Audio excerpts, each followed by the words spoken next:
All right, I think that we shall begin. Yeah, I'll have to shrink a little bit the presentation for the delays.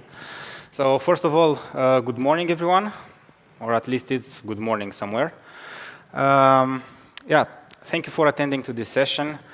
Today we will leave a little bit our comfort zone because this will not be a .NET presentation. I believe it's the only cybersecurity presentation for this edition of .NET Days. Today we will target basically a social engineering presentation, clickbait with consequences, where we will discuss how hackers can hack people without writing too much code. Without further ado, oh my God, the light. My name is Sebastian. I'm a technical lead for Centric IT Solutions Romania. I started my career as a system administrator. After that, moved towards .NET development. And since 2015, together with some colleagues from the Netherlands, we formed this offensive security team called the Red Team. Besides the technical lead part of the Red Team, I'm also in charge with everything related to the operations level of the team, meaning activities such as penetration testing, infrastructure, Red Team engagements, social engineering events, and so forth. As I mentioned, today we will speak about social engineering and everything that comes under this big umbrella. I like to think about social engineering as a big umbrella that has these different other components, such as phishing, vishing, fraud, and many more. Afterwards, we will also discuss a little bit how an attacker will plan a social engineering event, and the best part of the presentation will be the recommendations, how we can protect ourselves from this type of attacks. So social engineering. Basically, as I mentioned, this is a big umbrella that attackers can use in order to manipulate people to get sensitive information or access to various systems. Basically, they hack people without writing too much code. It's like a poker game where you have to play the humans and not the cards. Essentially, basically, an attacker doesn't need to know too much coding skills or hacking skills, but it's required for him to know a lot about people, how they react, how they can be used in order to leverage that thing. Related to social engineering, one other thing. Do you guys know which was the first ever recorded social engineering event? Oh? The first social engineering event ever recorded was written in the poem The Odyssey or in the movie Troy. Did you guys saw the movie Troy? Yep. I recommend that movie. It's really amazing, or you can also read the poem. So basically, for those who didn't watch, I won't spoil it too much. Basically, the ancient Greeks tried to win a war against Trojan city, but they failed over and over again trying to penetrate their city walls. So what they decided was to build this huge wooden horse, because the horse was the Trojans' logo. And inside the horse, they placed like a platoon from their army, like a bunch of Greeks. And they presented this big horse at the gates of the Trojan city. The Trojans, when they saw this big horse, they basically thought that the Greeks said, okay, we cannot win the war, let's put the horse inside and celebrate and everything else. But during the night, the Greek army from the horse exited and opened the gates, and the entire Greek army entered into the city and destroyed Troy.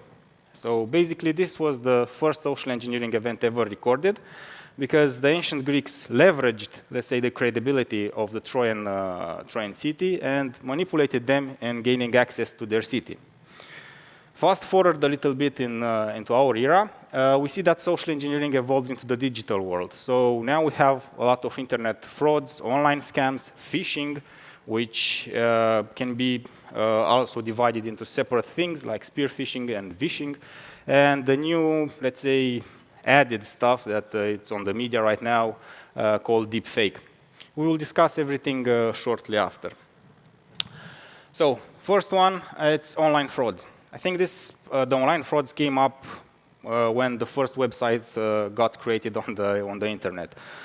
So what attackers are doing, basically, they clone a perfect normal website, and they change the domain. In order for a victim, if they don't pay attention, or they are a little bit distracted, or tired, or many other reasons, if they don't pay attention which domain they are accessing, they will believe that this is the legitimate website. As you can see in this domain, the only difference is the .ro changed to .eu. The website should be the same. A more realistic example, because this is, let's say, academical example, a more realistic example happened to the Untold Festival. I'm pretty sure that you know Untold Festival. It's a regular event that is happening at Cluj. So during the first 2 editions, what happened was that the owners of Untold Festival registered only Untold.ro. What attackers did, basically they cloned the entire Untold website, and they registered another domain, untold.com. And for the first edition, they sold, the attackers sold a lot of fake tickets to various people. And I remember that during the first edition, at the gates of Untold Festival, there was this huge line of people that have had like a QR code, but the Untold personnel required a barcode in order to get access. So it was a little bit of a mess. More interestingly, happened to the second edition, where hackers also use advertising. And they created like these big discounts to fake tickets. And the line was even huge. So it's important for us to try to pay attention to the domains when we are trying to navigate the internet. Another type of fraud is the lucky winner type. We know it back in the days when all the websites were crowded with these big pop-ups. You are the lucky winner. Please click here in order to claim your reward.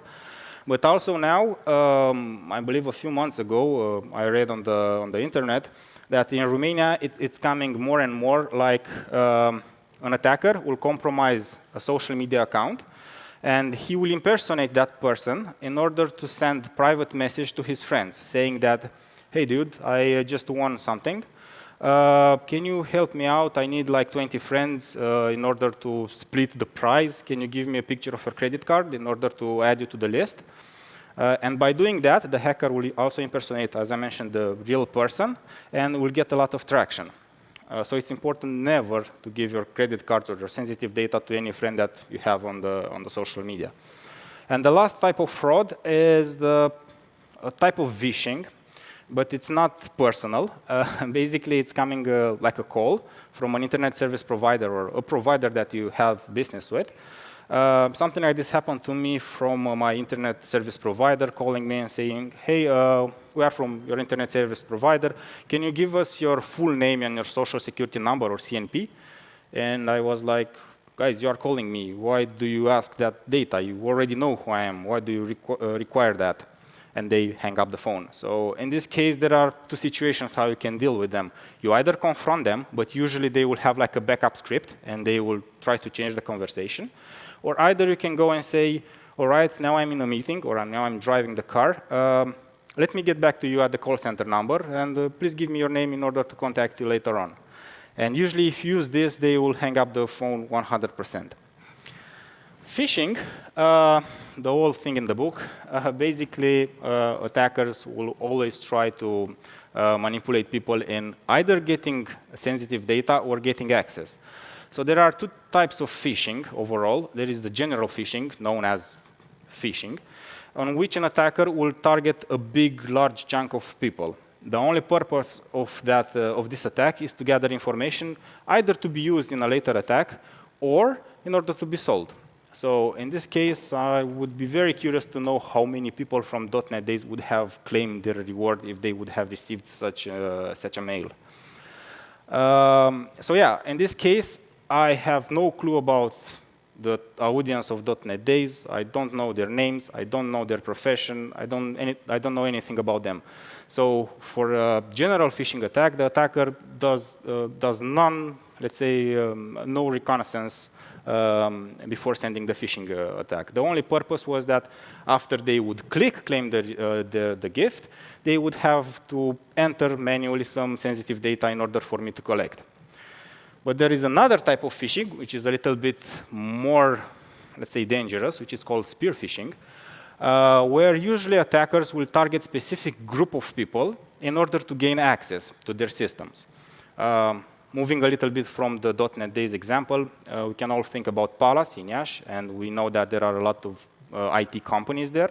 We can randomly take one as an example. So let's say an attacker will want to create like a general phishing attack in order to target that company. You know that company would have like, let's say, 200 people. For a general phishing attack, that email or how it is spread should contain an idea that will fit for all departments of that company. We know that the IT company also have financial departments, HR, management, whatever, development, and so on. So if they want to target like a general phishing email, they would have created something like click here and redeem like food court vouchers, or click here in order to get discounts towards shopping at Palace, or something like this. That would fit for all the departments of the company. But if they want to get access, let's say, to the finance department, they would have targeted the finance people at the organization. If they want to target, let's say, the intellectual property of the company, they would target the technical leads and architects because they usually have access to the repositories. If they want to target the budgets and forecasts, they will try to target the management and so on. And how would they basically know who to target? They will do reconnaissance and they will search the social medias. Usually, most of the companies are using social media in order to promote their key people. So if an attacker will search a company social media, they will see this is the architect of the company, this is the manager of the company, and so forth. And it's quite easy for him, for an attacker, to pinpoint who to target in order to achieve his scope. So basically, spear phishing, it's a targeted attack in order for an attacker to gain access to various systems. It implies a lot of work. It's not like general where you just think about an idea and ship it to a mass. It is involving a lot of planning, a lot of reconnaissance, and a lot of tooling. We will discuss more a little bit later. Phishing, the voice phishing. Basically, attacker will call at the phone and try to phish sensitive data from that person. The difference between this and the scam is that they will make the phone call personal. So for example, he will do a little bit of reconnaissance. He will impersonate the number. And when he is calling you, he will tell you by your name. He will call you like something like this. Good morning, Sebastian. I'm John from Orange. And when he's saying that, automatically in the back end of our systems, we create this bonding because we will think that, oh my God, this guy is knowing me. He told me by my name. He knows me. And also he recommends himself. I'm John from Orange or something like this. Afterwards, after this bond is created, he will create the sense of urgency or fear. He will continue by saying, I'm John from Orange. You know, Sebastian, can you help me out? Today is the last day and my boss is evaluating my performance. I need you like for 2 minutes or less in order to answer a few questions which are not that important, but it's quite important for myself and my evaluation, you know, blah, blah, blah, blah, blah. He's creating this urgency and fear. So we as Balkanic, as Romanian, we always go into the hero mode. Yes, of course, I will help you, no problem. Yes, sir. How can I help you? And he will start asking questions. How much time do you use our service providing? And you will say like 10 days or 10 years or 5 years or so on. Do you use prepay or subscription? Prepay. How often do you speak abroad or in country? And you will say, I don't know, 50% in country, 50% abroad. How often do you recharge your prepay card? And you will say once a month. What do you use to recharge it? Credit card or some other method? Credit card. It's a Visa or a MasterCard? It's a Visa. And so forth and so forth. You will give a lot of details about your sensitive data without knowingly that you are doing that. And of course, you will feel very good because you are helping the dude out. So yeah, it's important also when you receive a phone call by anyone asking you this kind of information, as I mentioned in the previous example, create like a situation where you are busy and ask them to give you your name in order to call the call center and ask for them to later on. Deepfake, Yeah, it's the new thing, and to be quite honest, I really hate that the media is making this like the new trend and so forth, because it is not that new. It's just phishing using different technology. So basically what happens is that with the help of AI and deep learning, attackers can use the content that it's already on the internet, like video clips that you might post on the internet, and create synthetic content. Basically, if you appear on Facebook or YouTube with a clip, somebody can take that image, process it, and you would say something differently in a synthetic content video clip. The downside is that for some people, this can be really troubling, because you can create like, in the fake email, you can create like a really dangerous situation where people can get fooled. But deepfake, this is something that the media doesn't say. It also can be good. It can be used for different therapeutic sessions. It also can be used for advertisements and so forth. It's important how deepfake can be used. But yeah, hackers are doing really bad stuff with it. Planning an attack. So in order for a hacker to plan an attack, he will have to respect some, let's say, some steps. The first one is the target selection. So as I mentioned in the phishing, there are two types of targets. There is the specific target, where the attacker will do a lot of reconnaissance. As I mentioned, I want to target the management of a big company. So I'm doing a lot of research in that area. And general target, where I'm sending masses of scams, phishing emails, and so forth, in order to collect as many data as I can. So yeah, this is the only thing that we can remember. A general email, a general mass phishing attack is created in order to get data, as many data as possible. A specific one is more dangerous, and usually those type of attacks are happening to all the companies worldwide. The sector metrics, I did a little bit of research in order to know which sectors, business sectors, are, let's say, mostly impacted by social engineering events. And I was quite surprised that in top 5, because only 5 items I could have placed on this slide, but there are more. But the top 5, the first one is healthcare, and the last one is finance and insurance. And to be quite honest, I was really, let's say, amazed that finance is the last one. I was under the impression that hackers usually use social engineering events to target the finance sector rather than the healthcare one. But afterwards, I did a little bit more research, and I found out that the finance sector is slowly going down in the top. So eventually it will get safe, because they are investing a lot of money. And usually they have redundancies, meaning that if somebody from the front office of a bank will get tricked in a phishing email, there are redundancies, and the core banking is always protected. And furthermore, if an attacker, let's say, will phish me or my credit card details, he will get scrapped from my bank account.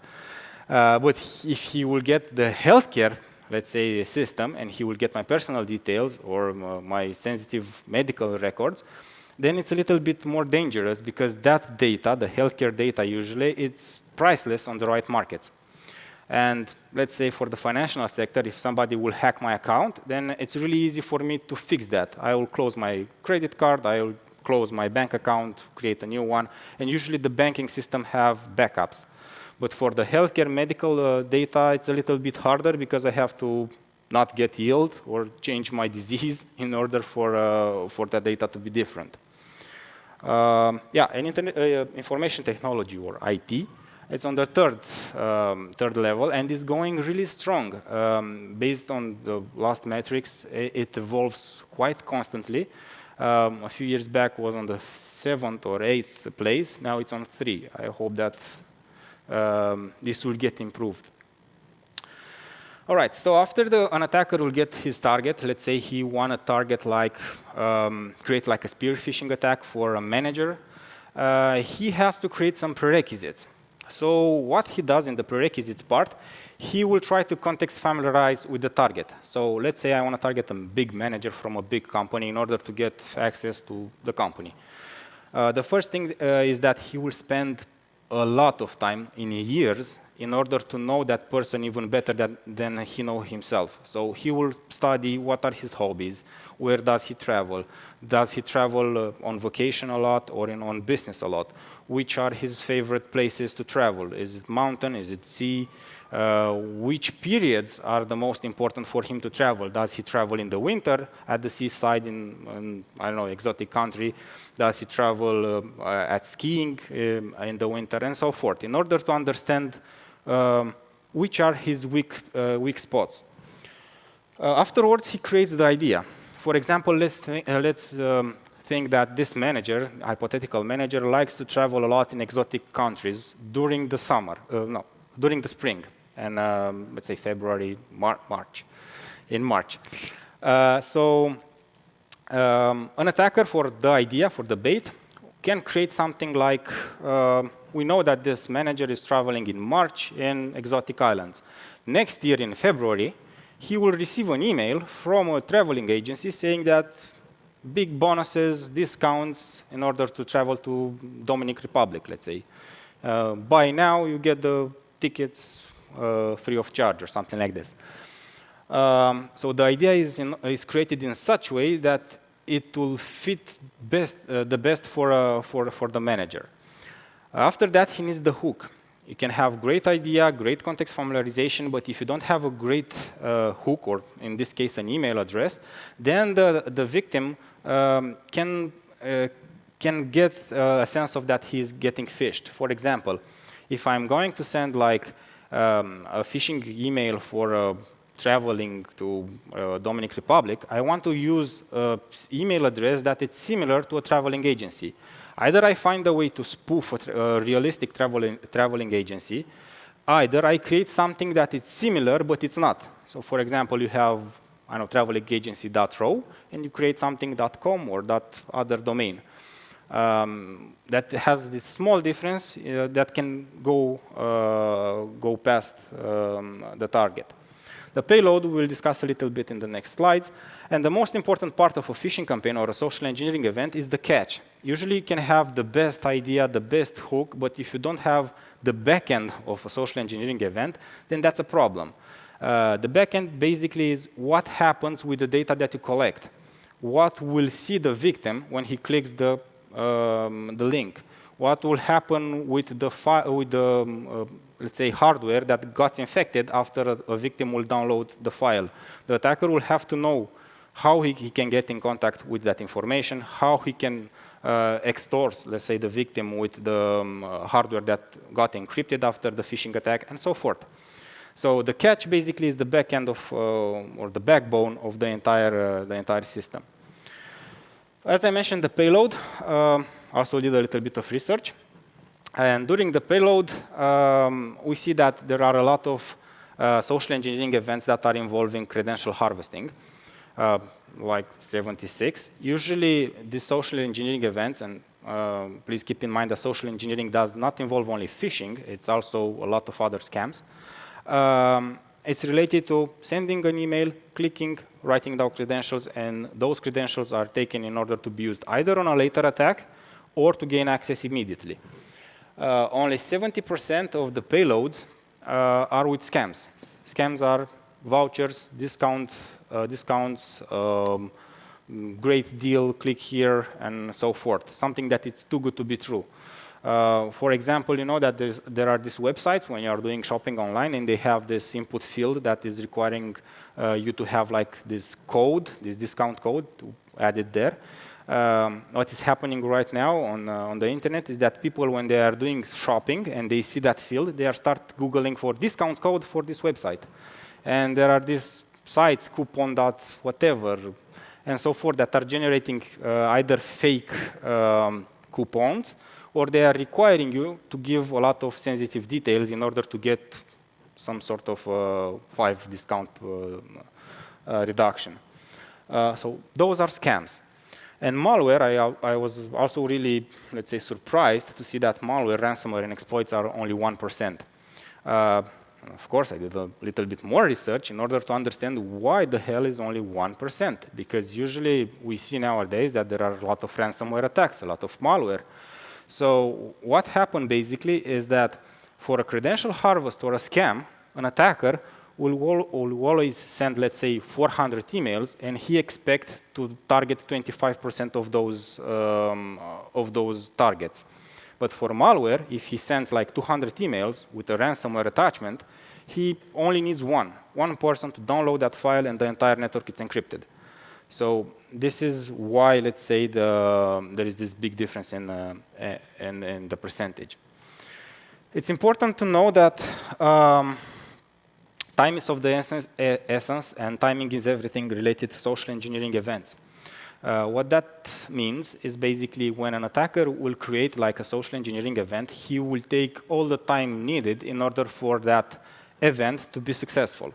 For example, as I mentioned, if we want to create a spear phishing attack for a manager in order to get access, or let's say an architect or a technical lead, not manager, because after that they will hate me,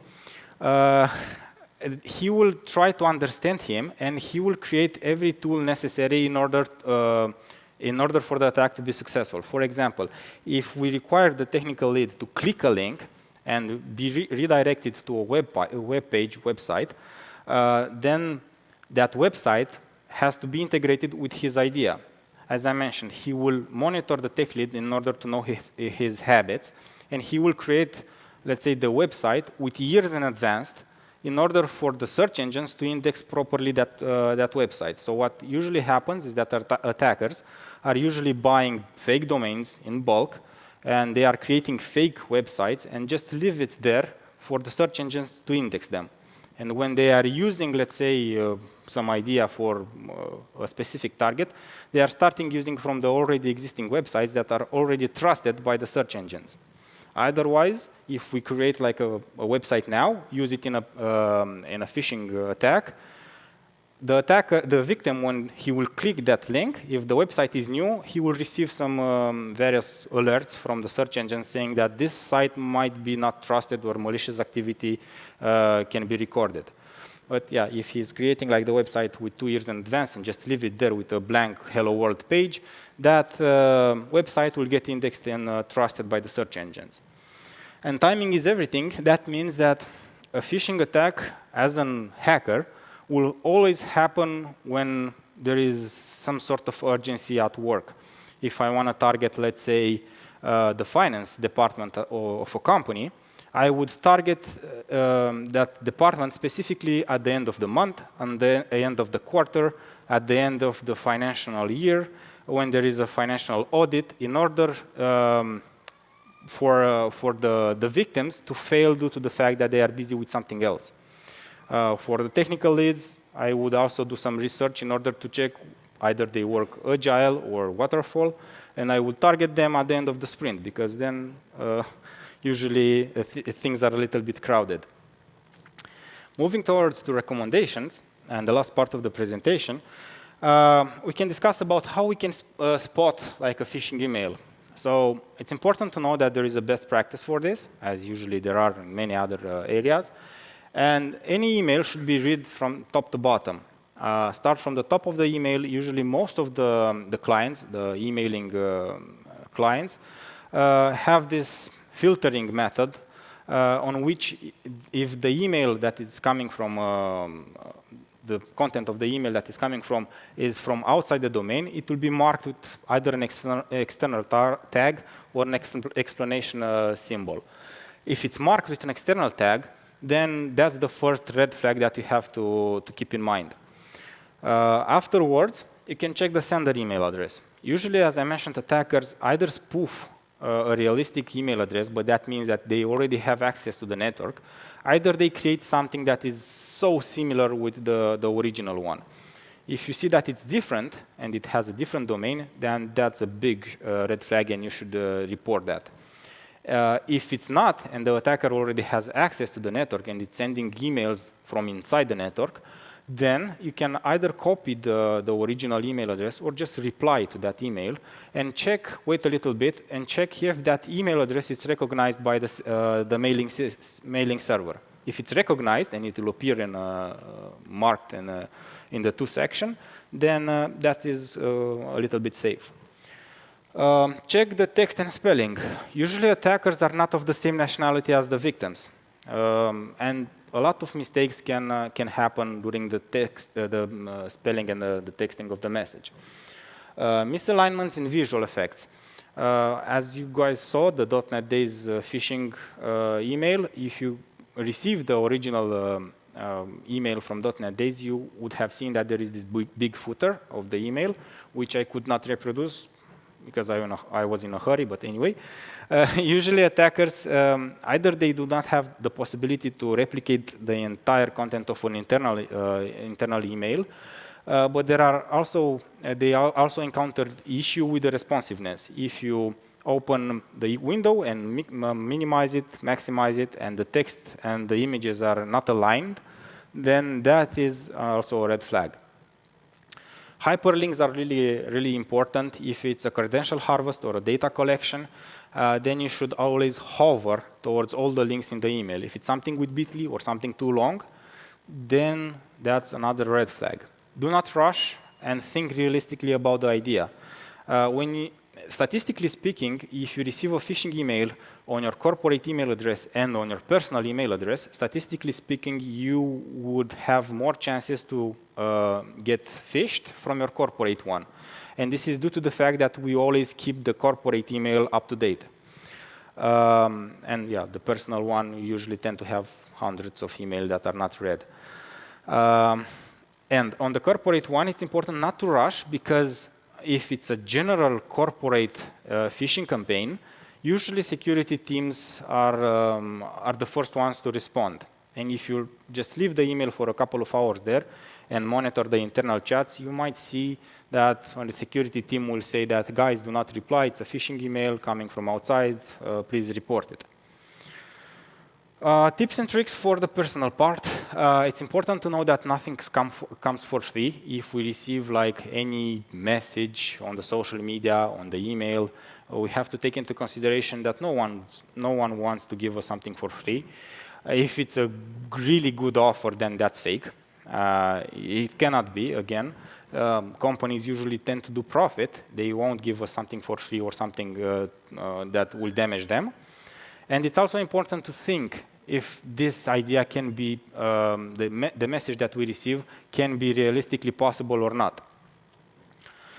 Never provide your credentials. Even if you receive like this message, I read about this article, this credential leakage in the USA companies. Usually attackers tend to get access to the sys administrators in companies, and afterwards they are contacting personnel in the company, asking them for providing credentials and multi-factor, because there is this patch that we have to deploy and we need your credentials. That's not happening. If you receive, I know, Teams, Slack, whatever tool you have on your corporate networks, if you receive like this, such a request, just don't, because that person might be already compromised. Never provide your financial data, sensitive data, credit cards, and so forth, because if anyone wants them, then they already have them. If you get this request from, I don't know, a hospital, let's say, they already have your data. They don't request it anymore, or from the bank, and so forth. It's important to be skeptical. The cybersecurity teams usually are paranoid, and I don't enforce that behavior. But it's important to be a little bit skeptical. If it's something that smells sketchy, it usually is. So we should stay away from those areas.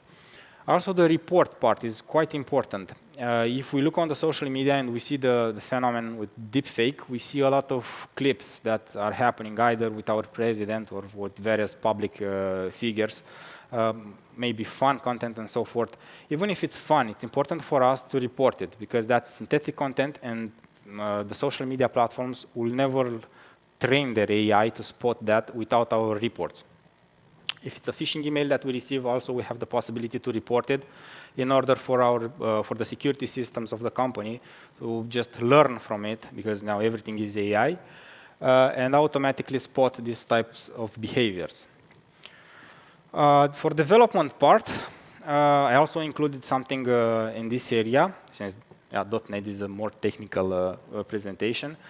And I think that the most important aspect for us as developers or testers it's important to stop relying on the customer for security. Usually we tend to think about the fact that I'm writing code, I'm creating this super awesome application, I will deliver it to the customer, and afterwards I don't care. The customer has its own hosting, the customer does whatever he wants with the product. But usually the customer has his own end users that are using that platform. Those end users, I like to think that they are like my parents, which they do not know so many about IT or about cybersecurity in general. So they are just people that are using scriptically an application in order to do something. So they are the most easy, let's say, targets for an attacker. The customer will never care about security. He only cares about money and how he can pay us less in order to create more. We usually tend to say, yeah, I don't have time for that. So it's important for us to try to, let's say, make security things mandatory.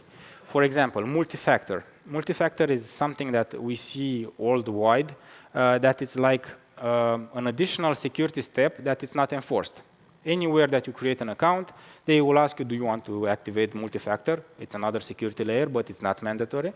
So if you make that mandatory, usually if an attacker will create or he will get the credentials of a victim, he will not be able to log in or get access without that token. So you have to do something else. Password policy is also important, and it's not about, let's say, the length, it's more about the complexity. And this is due to the fact that the graphical units nowadays are getting really, really strong. And with the help of big graphic units and with cloud resources, because we can also borrow from cloud a bunch of GPUs, and we can brute force any password in no time. So it's important to have rigorous password policy. Now we know that you have to have like 12 characters, symbols, letters, upper letters, and so on. But it's important to improve that even further. Try to add more complexity to the password policies and make them mandatory. Another thing that we currently, the security area doesn't see is the username policy. And this is, let's say, a big red flag for the online community, but a big, awesome thing for us as hackers. And that's important because in order to gain access to a system, you need two things. You need the username and the password. And the username is quite easy to be found.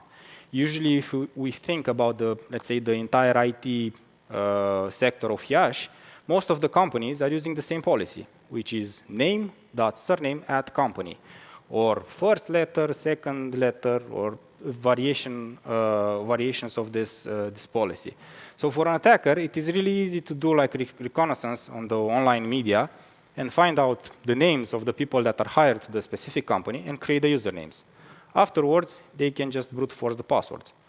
And that's a little big no-no. Yeah, related to the email address, we can keep them because, yeah, those are the things that can identify us. But accessing to our systems should be done with usernames that are not in any relation connecting to us or to our names in order to create like this anonymity posture. Yeah, it's important also to create a password policy change in our applications that we are building. After a specific period, the application should always remember users or make users automatically change their passwords. Because if a user got phished like 2 months ago, that impact will be limited after 3 months because they will have to change the password. And the hacker or the attacker will have to create another phishing attack to get those credentials. CRIL access rights and updated access rights. This means that usually we create this amazing software with claims, role-based, rights-based, administrators, and so on.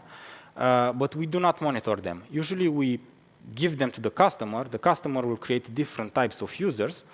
And let's say like a various admin from the customer will leave their organization.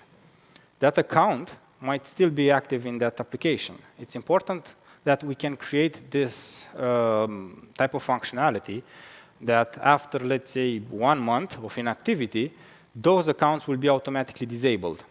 And when the user comes back, let's say he's on a big vacation, if he comes back after 3 months or gets rehired, when they will try to log in, they will receive this, please reactivate your account because it was deactivated. Logging and monitoring, it's a cool feature that most of the applications have, but without the alerting. It is pointless to have logging and monitoring if a hacker will hack our software, and we will discover it after, let's say, 1 month, after the damage will be done. It is important for us to create some sorts of triggers that can alert us when some malicious activity has been spotted on our systems. I think that's all from my side. If you guys have any questions, and enjoy .NET Days.